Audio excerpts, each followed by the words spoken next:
Whenever you're ready. Are we ready? Yes. Okay. The Nazi Germany's rocket program was a failure both militarily and through humanity. They decided to use their R&D money towards rocket program because they thought that it would give them an advantage in the Battle of Britain. They're mainly used to pummel London. Unfortunately for them, their V-2 rockets and V-1 rockets weren't all that successful. They were not very accurate, for one. They could not hit targets with precision. So their rockets could not cause any major damage other than on the morale of the people of London. So they really didn't do much for the war effort. They didn't make it so that like tank factories got knocked out or anything like that that would have actually helped them through the war. This is the facility where they built the V-2 rockets. Here you can see this is a RAF air photo reconnaissance of the facility at Peenemünde.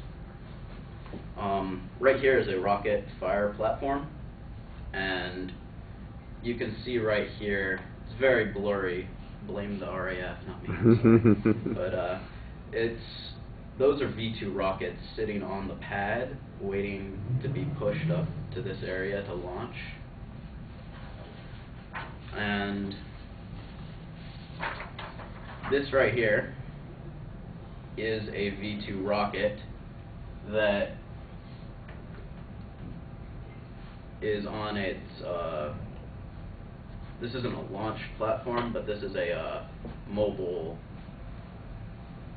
trailer to move them to the launch platform. What it does is it lifts it up from this right here and puts it onto the launch pad.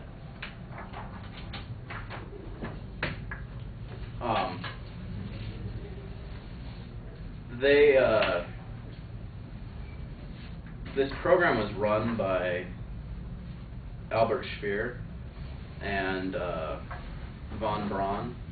They were really the brainchilds behind it. Albert Speer was Hitler's Minister of Armaments, and he was a very influential person with Hitler. He was a very close friend of Hitler's and was able to convince him to follow these projects.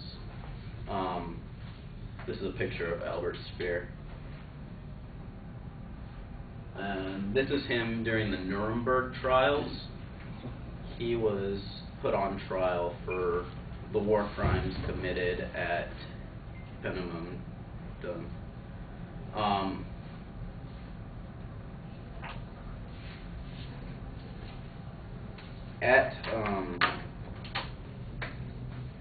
At Peenemünde,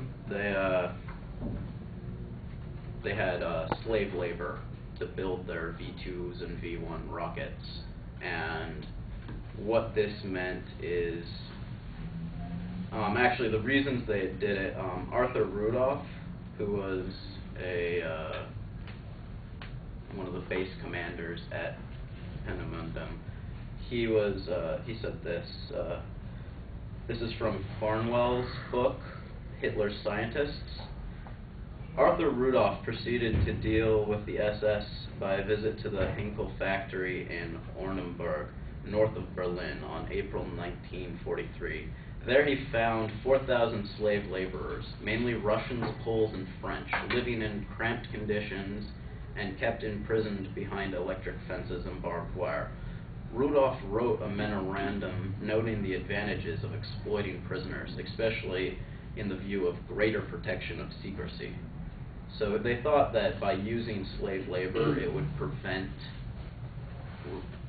people from being able to travel in and out of the facility and give the secrets away on how they were building these rockets. He actually liked slave labor so much that Rudolph then needed more slave laborers. He asked for 14,000 concentration camp prisoners to use at Peenemünde.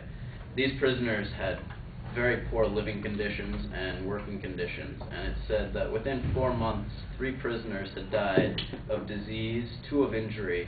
1 was shot while trying to escape, and 4 others died desperate deaths by drinking rocket fuel. Yeah. So they had horrible living conditions. They really didn't have much to go on. Very little food, very little water. The Nazis really didn't care about their prisoners. Even though they were doing jobs that required skilled labor, they didn't care to even keep them. That's another reason they had a lot of trouble with this program. They couldn't keep labor long enough that knew what they were doing, and they had lots of flaws with the rocket program. Sometimes rockets would have problems with their gyrostables, and as soon as they picked up off the pad, they'd flip over and come right back down on it, killing rocket crews and things like that. So,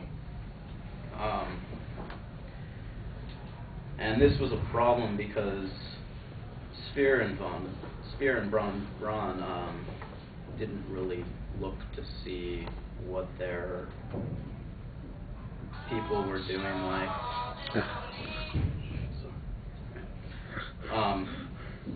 From Neufeld's book, The Rocket and the Reich, and also from Albert Speer's book, Inside the Third Reich, it stated that Speer, who is the Minister of Armaments for Hitler, worked very closely with von Braun and the V-2 rocket program, and said about it that their work exerted a strange fascination upon me.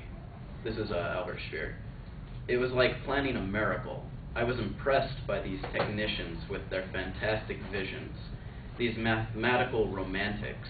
Whenever I visited Peenemünde, I also felt quite spontaneously quite akin to them. And then Neufeld said about von Braun that von Braun made a pact with the devil in order to build large rockets. Although he became disillusioned towards the end of the regime, he did not alter his basic motivations. After the war, he bore proudly the nominal reasons for his arrest, putting spaceflight before military work. But there is no evidence that he ever struck his neck out for the concentration camp prisoners before his arrest, nor did he show any obvious pangs of consciousness about their fate until the 1960s. Both of these men were young and consumed by their work. They had no emotion for people. They loved their creations, their machines, their tools of destruction, and monuments to celebrate that desolation. And that was the main reasons that the Nazis failed with their rocket program. The men heading it didn't care about the people behind it or the success of the program. They cared more about getting the most technologically advanced tools out there, even if they didn't work quite as well as they should have.